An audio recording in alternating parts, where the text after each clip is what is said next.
on that time in college. We discussed that time in college. I became a father in my freshman year. So when I was 17 years old, I was still 17. I graduated high school a little bit early.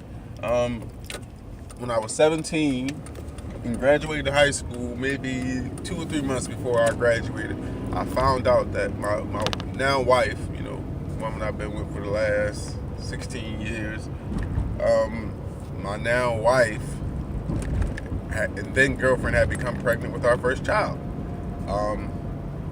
That's the reason I wound up at LaSalle. So, honestly, from where I'm from and my experiences, I wasn't really that thrilled about college because I didn't have a plan.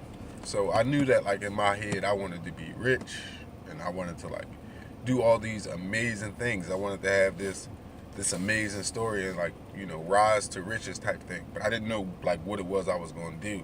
And so coming out of high school, my only focus was basketball. And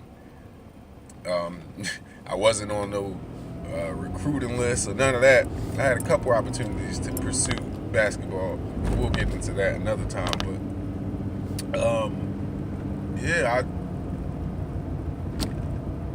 senior high school, no plans really, no direction. And like I said, I found out my girl was going to have a baby. So I was like, oh shit, I got to do something with my life. So I got to start planning out my future. So my plans were to just chill for a year, work at a job, play ball at the gym, just trying to figure myself out. Traveling not an option because I ain't got no money. But I was just gonna chill, for not just take a little break from school. But I found out my girl was pregnant, and I was like, all right, well, I got to do something now. So I started applying to colleges. The reason why I looked at LaSalle University is because it was right around the corner from my girl's house. So she lived basically right at the edge of campus, on the south side of campus, so I could, see her, go to school, come back. It was the main reason why I applied to LaSalle. I had no idea really about LaSalle University. I went to school up Germantown, so I had seen it, but I didn't know that it was a college. I didn't know what college was, and I didn't know they had dorms. I didn't know if it was a community college. I really had no idea about it. So I wound up applying just off the humbug. I was like, oh, something like that. Matter of fact, the person who ran the program that wound up accepting me into LaSalle, he came to my high school the week I found out I was having the baby. So, maybe I found out on Sunday. I come to school on Tuesday. I missed Monday. I remember that. I come to school on Tuesday, and then that Tuesday, Bob Needle, he was there to have a presentation about LaSalle University and all they had to offer. And I went to the presentation. I was like, oh, okay, cool. He was telling me about this program, this academic discovery program. They cover basically 97% of your tuition. They'll help you through college and all this stuff. I'm like, bet, let's make it happen. So I applied, and I applied basically with the fact in mind that I'm about to have a baby in a couple months, and I need to start planning for my future. So fast forward, we I had to go through a summer program, which that's something that we'll talk about another time. Is for first gen students, and sometimes for the most part we have to spend that summer before taking remedial classes so that we can try to close that gap between education that we have received our whole lives. But that's another conversation. So fast forward to summer, I make it through the summer program. I passed that, and I actually enroll in classes at LaSalle as a full-time student. And it's my first semester. And because I knew that my daughter was on the way, I had to get a job. So it's my first semester of college. I'm still 17.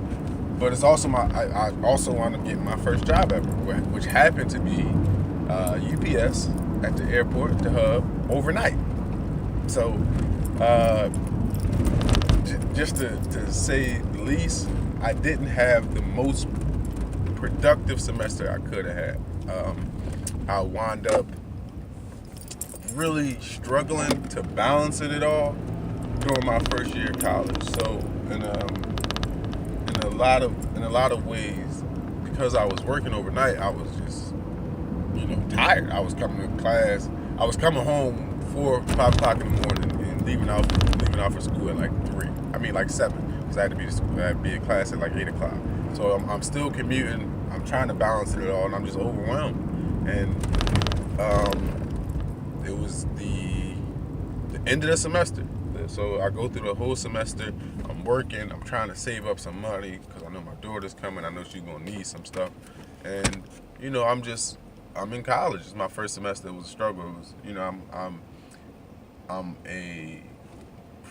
I'm a raisin in a box full of walnuts, and I'm just out of place. And it's an adjustment period that I have to go through. And the fact that the lingering birth of my daughter is something that it kind of, for me, it was something in my mind that just it reinforced the idea that I was different from, I'm in LaSalle University, a prestigious Catholic university. Majority people are white around me, so they're not having no kids. They having abortions and shit like that. But they having no kids, so it just made me feel like I was different. So I remember the reason for telling the story. I go through the whole semester. I'm struggling through, I'm doing okay. You can tell I got some intelligence, but I'm just, stretched too thin. I'm working. I'm dealing with this relationship with my girl, baby mom, at the time, whatever you want to call her, my future wife. And we beefing kind of because we growing up, and we had the little spat with the let's see other people.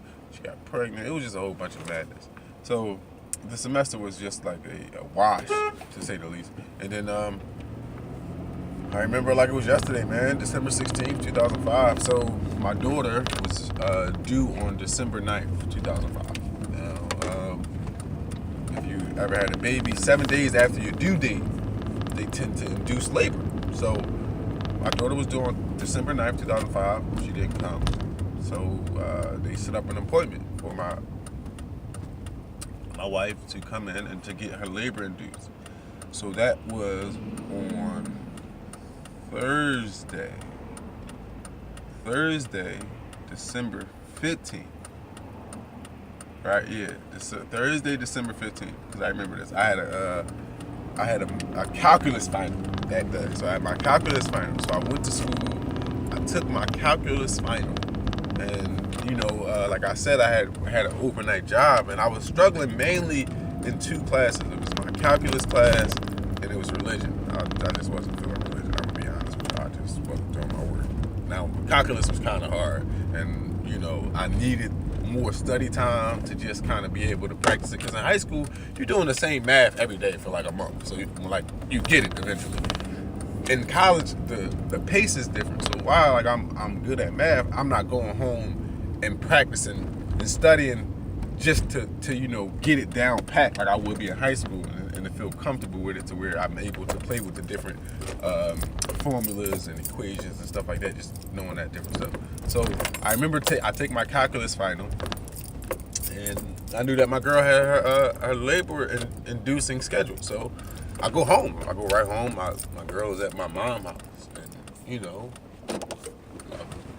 I pack up. I take my calculus final. Head on home. My girl's there, and I know I got a final the next day. So they told her to come in maybe like 4 or 5 o'clock. So I got home like 12. So we sit around. I think we go get some pancakes from the breakfast spot, and we chill. We chill for a little bit. I studied. I started studying. Like as soon as I got home, I had a chemistry final. So chemistry was my supposed major. I wanted to major in chemistry. I wanted to be a scientist. And so I leave the calculus final. I go home. We eat the pancakes or whatever. And I think we had to go up there like 5 o'clock, 4 or 5 o'clock. So I pack all my books up. Like, I got my chemistry textbook. I got my lab book. I got all my notebooks. I got flashcards, and I got all this stuff. It's like my first time actually being a student. So, we head to the hospital. We go up there. We get, like, from the time we walk in. So anytime I was sitting down, and this is like real life story. Anytime I was sitting down, at any given time, I was studying. So I was like, I had my chemistry final Friday at 8 o'clock. And I have to be here. My daughter's about to be born. So they're going to do some labor. I don't know, like, what time we're going to get out of here. I don't know how long this is going to take. And so, I'm studying. Like we going to the registration. I'm out there and I'm studying. And I'm like, huh? You need me to sign something? We get to the labor room and they get her comfortable. They get her in the bed. They tell her like all the and I'm just sitting there studying. They actually induce it. So they come in and they stick the little stick up there and pop the little balloon. All right, it's gonna be a little while now. And okay, cool. I'm studying. I took one break, and I always like when I tell this story, I tell it this way because it tells where my mindset was. I took one break that night because NBA on TNT back in the day, Tuesday, Wednesday, Thursday. It was a Thursday, so Tracy McGrady of the then Houston Rockets, of then he was playing for the Houston Rockets. They were playing the Dallas Mavericks on TNT, and I took maybe like a 45-minute break to catch some of the game. So I sat there and I just watched some of the game. I was sitting there talking to my girl, rubbing her hand while she was, going through her labor pains. And then I got right back to studying. And I studied basically that whole night until she went into labor. So she went into labor. They induced her around like 9 o'clock. My daughter wasn't born until 4. So we was up in the hospital until my daughter was born at like 4:09 in the morning. And up until that point, I was studying, like until the point that they came rushing back into the room and started prepping everything. I was sitting there, I was just studying, reading through my note cards, writing down some notes. She had a baby.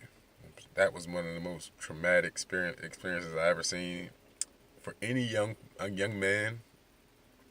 That is the nastiest thing that you will ever see. Okay, now it is a beautiful experience, like the amount of strength, the magnitude of the moment. I think if you have any respect for the woman, that you should have respect for her because you impregnate her. But if you have a certain affinity and are able to look at them, you see them in a whole different light. There's like this kind of moment where you realize like life and its specialness, and it's like all in that moment. So it's beautiful in that way, but physically it is disgusting. So she has the baby. It's like little blood and guts everywhere, and I almost passed out. But you get situated. So at the hospital that we were at, my daughter's born. I'm happy. I follow her around. They took her out the room, and I like chased her. I'm like, "Where you going with my baby?" So I'm a proud papa. I'm feeling excited. But in that moment, I still tell my daughter about this conversation. I had a conversation with my daughter in that moment, like just in terms of what I have to do, who I have to become. I'm a 17-year-old kid, and I'm like, I'm going to be your dad, and I'm going to ride. I'm going to take care of you. I'm going to, provide for you and all of these things, and I'm going to secure our future. And so I got a chemistry class tomorrow. This is my major, right? I couldn't stay at the hospital, so I left the hospital around 5 o'clock. They said we couldn't stay the night. They had to get her to another room. So around like 5 o'clock, they finally get her to a room. She's situated. I leave. I live right around the corner from the hospital. So I walk home. It takes me like 15 minutes. I walk home. I study again for another hour. I go to sleep for like 10 minutes.